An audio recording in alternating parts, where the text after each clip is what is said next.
Oh, construction champions. It's your host, Ron Nussbaum, and we're here for another amazing episode of Construction Champions Podcast, where we're burning down the house just to rebuild it. Every episode is uniquely designed to help you better your business. See, I said that like I'm actually designing these episodes. What I'm really doing is I'm bringing experts on and letting them unlock the secrets to what it takes to be that construction champion. And today's guest is an expert at this, 100% an expert at what she does. Regina, it is great to have you on the show today. It's awesome to be here, Ron. It's been a journey getting here. I'm so glad that we made it. Yeah, well, we've gotten to know each other pretty good over the last year. We've done some stuff together. We continue to do stuff together. But for all the construction champions out there that might not know who you are, why don't you introduce yourself and tell them a little bit about what you do? Sure, I'd be happy to. So I'm Regina Bergman. Entrepreneurs hire me to help them stand out in the marketplace, whether that's contractors or other entrepreneurs, to attract a steady stream of clients and build a business that can run without them. I give them back their time while creating a business that's highly profitable. Bottom line, I help them make more money doing what they love so that they can make the difference in the world and in the lives of others that they were intended to make. I love it. I love it. I love it. I love it. So let's get right into it. Let's ask the $1 million question. And that is, what makes a construction champion? It's such a loaded question. I love it.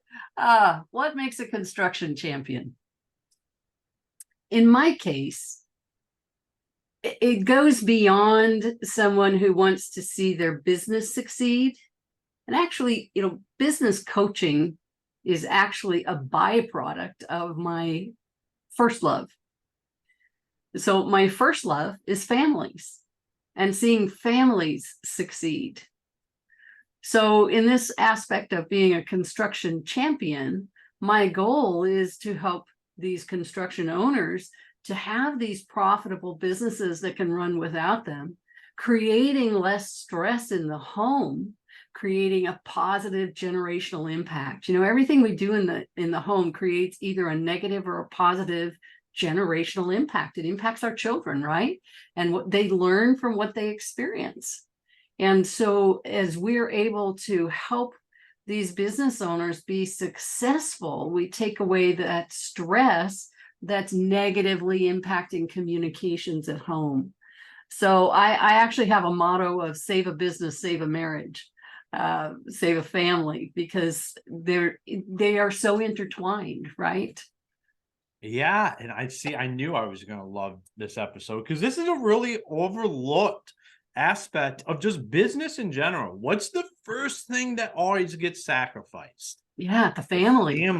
The 100%. family time, the spouse, the kids. Like, as business, I just got chills because I'm like, this is one of my things. Like, that's a non-negotiable for me. Like, that's exactly why I do what I do now, is because I want to be able to control that time with my wife. I want to be able to control that time with my son.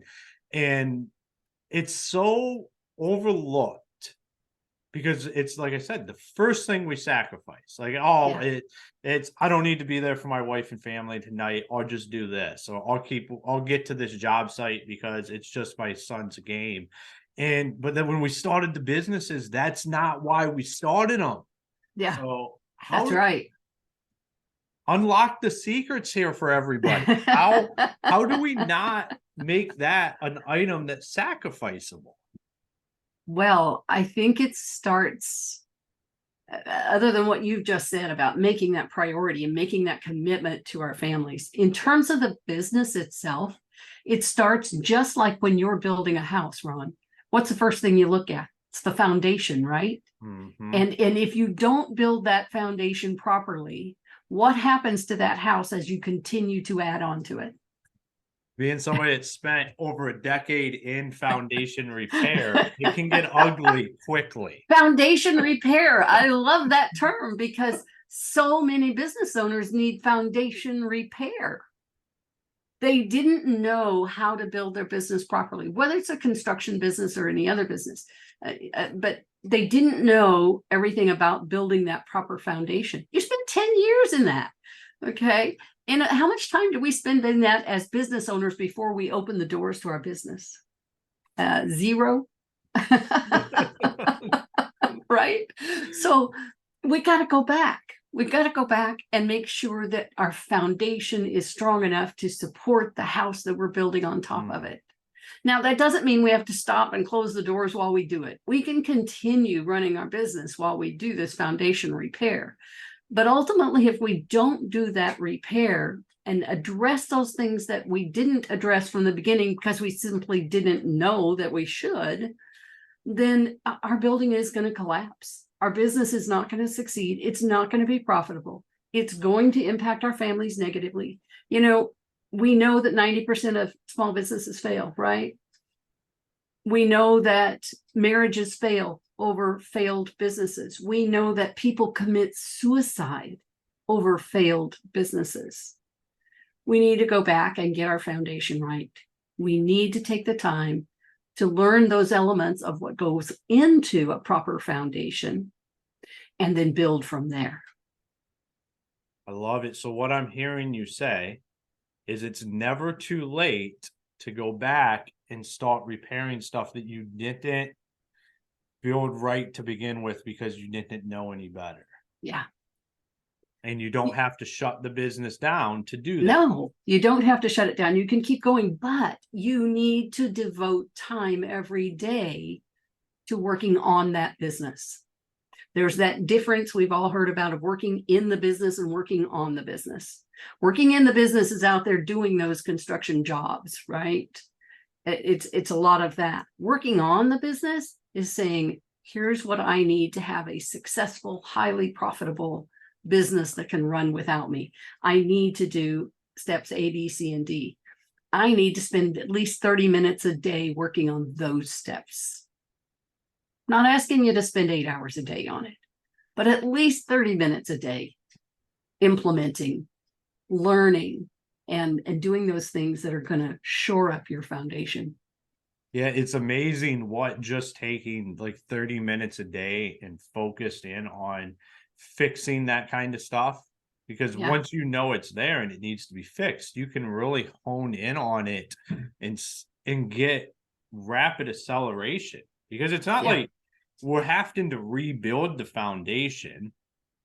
All we're doing is just fixing it. We're fixing the cracks that we didn't know were there, or we just have been operating around, you know, people say, hey, it's a crack in the foundation. It's not completely falling in. We can continue rocking and rolling. But like you said, when you want to add on or you want a bigger house, that crack has to be addressed. And there's no better time than the present. Yeah. You know, I recently read a story about the Leaning Tower of Pisa, and this makes me think about that. I mean, they knew when they were building it that they discovered this lean while they were building it. I don't know how familiar you are with the history of that building, but so they had to figure out then and there, how are they going to fix that?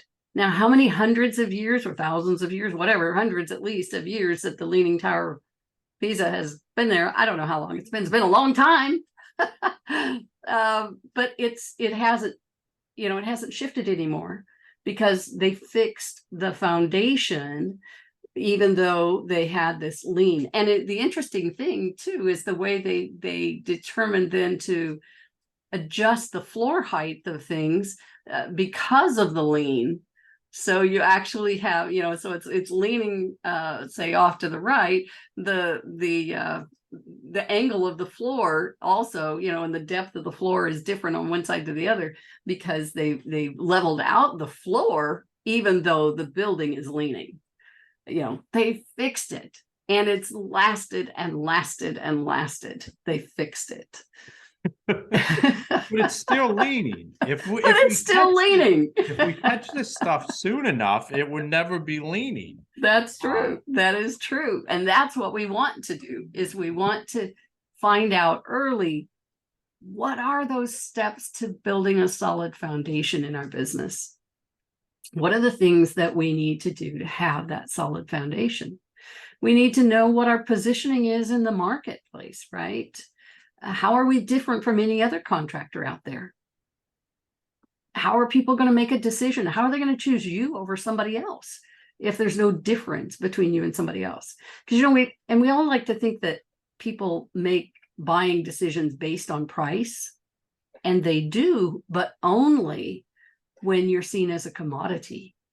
So if there's no difference between you and the contractor next door to you, then you're just a commodity and they're going to go with the lowest price. But if you can show value beyond that contractor next door, price becomes a non-issue. That's what they really want, is value. So how do you build value into your business so that you're different from everybody else? I think you value yourself, and you value what we talked about at the beginning with your family, and understanding like that stuff matters, because you can't build value into something without having value in yourself, in my mind. Excellent starting place. Excellent starting place. And then you mentioned that you had this 10 plus years in foundation work. How many contractors can say that? Can the guy next door say that?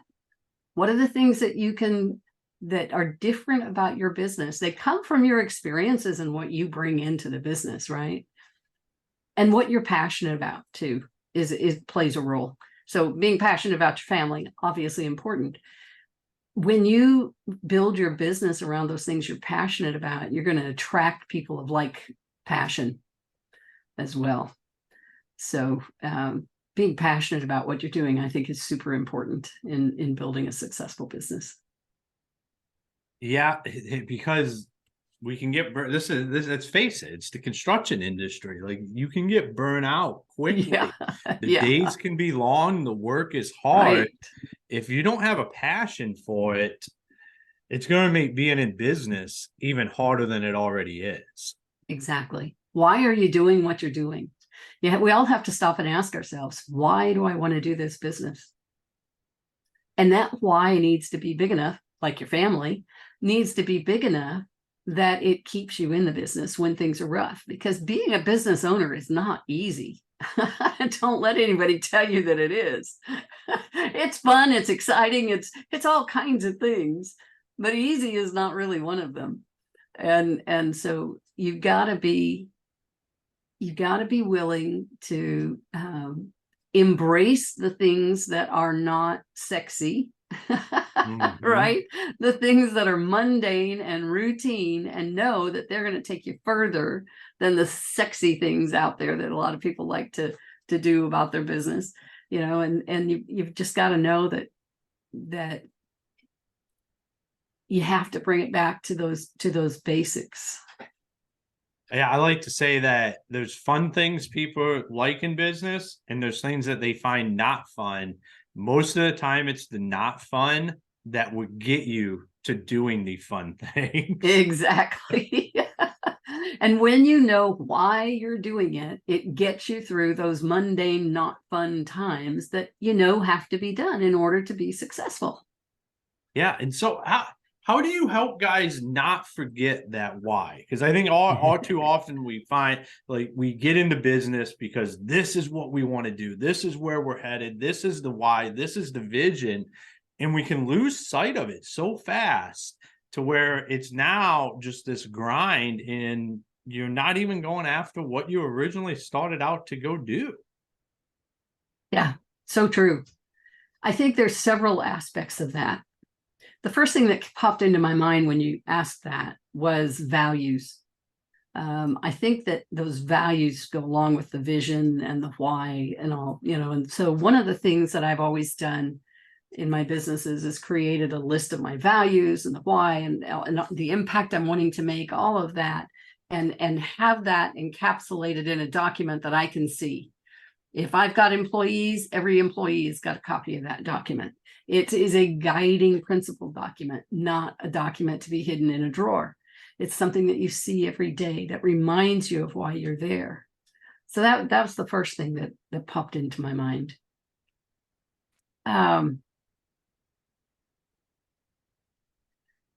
Would you ask the question again? How do guys, like, we lose sight of what I see all too often is like, I want to start this business because I want to have time with my family, or I want a new truck, I want to be able to have rental. There's all these reasons. Yeah. And we just lose sight of them, and we basically just become a slave and an employee to a business that we own. Right. So the second thing for me on that is regularly visiting my strategic plan for my business. That's going to remind me, because it starts off with my why, right? It's going to remind me of that why. I think no less than quarterly, an owner should be sitting down and looking at their strategic plan for their business. And what does the next quarter look like? What are we doing? What have we done? What are we doing? Where are we going?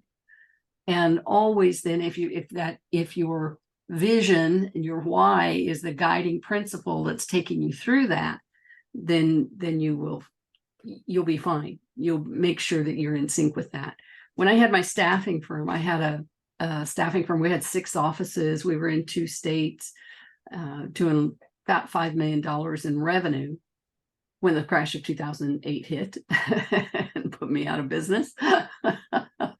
But we met I had a leadership team within that company, and we met frequently, did a 2-day retreat once a quarter to do that planning, to review where we've been, to make sure we're on target for where we're going, to introduce new principles, to introduce new tools and technology that we could use, to just really make sure that we were on top of our game. And so whether it's you as a solopreneur or you have a team, involve your team, get them involved at whatever level that you can. As a solopreneur, one of the things I like to do is, our library has some rooms that you can utilize, so once a quarter, go to the library, just get away from everything. I take my flip chart and my markers and my computer, and I plaster the walls with my flip charts as I'm doing my strategic planning, because I'm visual. I got to see it up on the wall. And so I wallpaper that room before I'm finished. But it helps me to stay on track and to remember why I'm doing what I'm doing. Did that help? Yeah, no, and I love the getting out of your office and going somewhere. Get away from it all. Yeah, family, everything. Whether you're doing it with a team or you're doing it individually, it's really important. And I just thought, it's been a while since I've done something like that. We get in our comfort areas of our offices or where we do business, and then it's just completely different when you get out of that element and you go somewhere and you do just dedicate a half a day or depending on the size of your team, to strategic thinking and just what does it look like and how do we get there? How powerful that is, especially when you get off site. Yeah, that's the absolutely. only way you can really remove the distractions. Yep, and turn all those phones off or put them on do not disturb or whatever. So, so you're really focused in on what you're doing, and then you'll see the cream rise to the top, if you will. You'll see everybody, yourself included, functioning at a higher level, and really allowing those creative, strategic juices to flow. I miss those 2-day retreats with that team. Yeah, I was just thinking back to some of them that I have had over the years, and that's when you have the most growth, like as a company, as a team. It's just an environment that fosters growth. Yeah, because when you remove all the BS and get people in a room with a very specific outcome that you're trying to achieve, even if it's yourself. I mean, I'll find myself when I travel sitting in an airport by myself somewhere that's out of the typical, and the ideas and everything that flows through your mind. It just puts you in a completely different creative space. It's when awesome. You get out of your norm. Yes. I love it. And like I say, the thoughts begin to flow, and it's just exciting. to me to do that and to see what comes out of it. I find it very, what's the word I want? Intriguing and invigorating. Well, I know I'm definitely going to set some time aside on my calendar in the next, as we end this year here, to go do some of this and get away and just spend some one-on-one time with myself, because that's currently what I am. I don't have a team. It's just me right now. Yeah. So thank you for that. You're welcome. And do it before the end of the year so that you march into the new year with that new strategic plan in hand. You hit the ground running with that new strategic plan. Yeah, absolutely. I think all the construction champions out there should commit to that by the end of the year, because I'm going to go spend like a half a day with myself and just continue. I'm on this ground run 90-day deal right now. Yeah. It's going to set me up for next year, but going and having some of that time and that clarity in my mind is just what we have to do as business owners. Yeah, that's what's going to allow us to get to the next level. Yep. If we don't do that, we don't progress. Or we progress much more slowly. I'll put it that way. Yeah. If you want to light a fire under it, do the strategic planning sessions. Absolutely. So, Regina, it has been amazing having you here today. Why don't you tell all the construction champions out there where they can find you? Oh, I'd love to. So I'm on LinkedIn, Regina Partain Bergman on LinkedIn.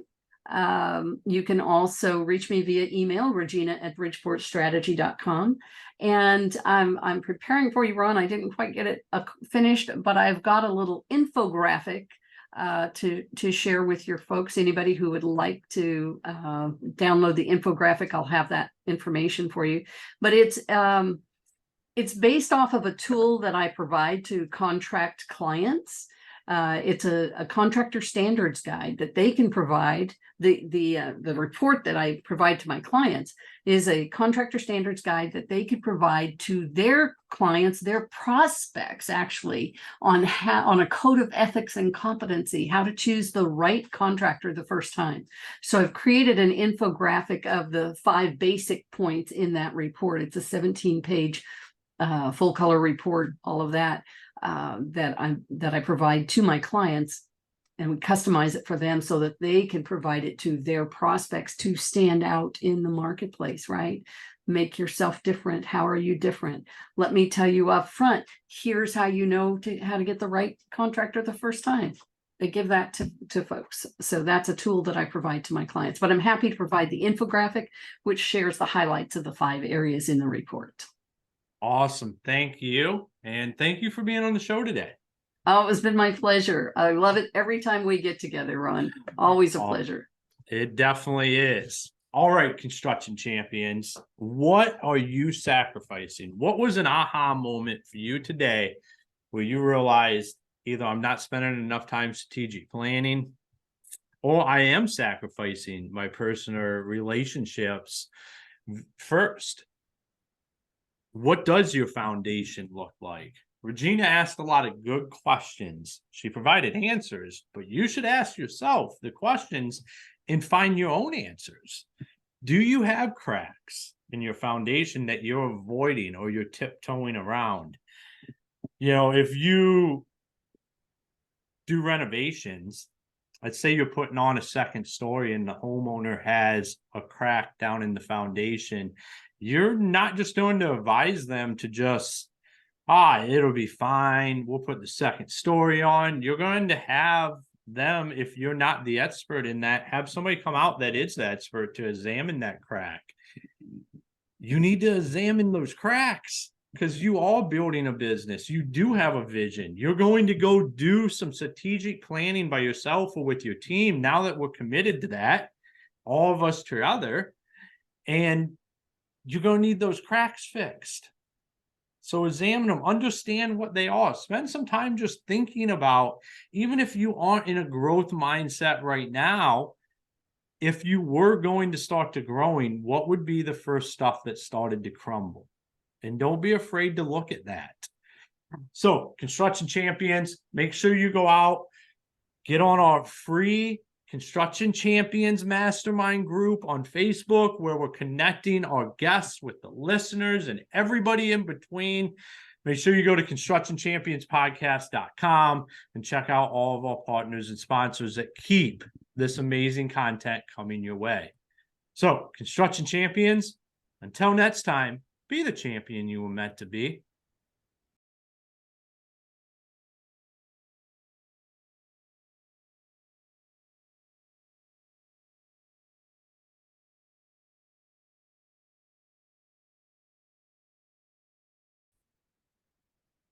Hey, Construction Champions. It's your host, Ron Nussbaum here. And I want to talk to you about how you can automate all of your marketing. We've had so many people on here talk about getting the systems in place. Well, we have partnered with Build 12 and Construction Champions podcast. Les O'Hara, the founder, what really excites me is his 30 years in the industry.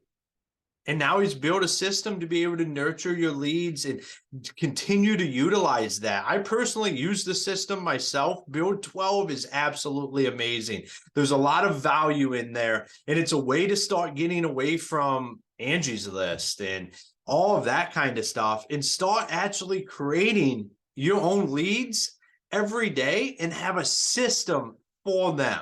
So go on our website, check out the show notes, go check out Build 12 and what it can do for the front end of your business today. It's absolutely amazing. I highly recommend going and meeting with Les and his son, Devin, and talking to him about what they built for their own business so the rest of the industry can take benefit from that. Here on Construction Champions, we're all about helping each other out. And what is better than contractors helping contractors? I say nothing. So let's go take this to the next level. Go check out Build 12. If you have any questions, feel free to reach out to me or Les or his son, Devin. We're here to help. We want to continue to grow the industry.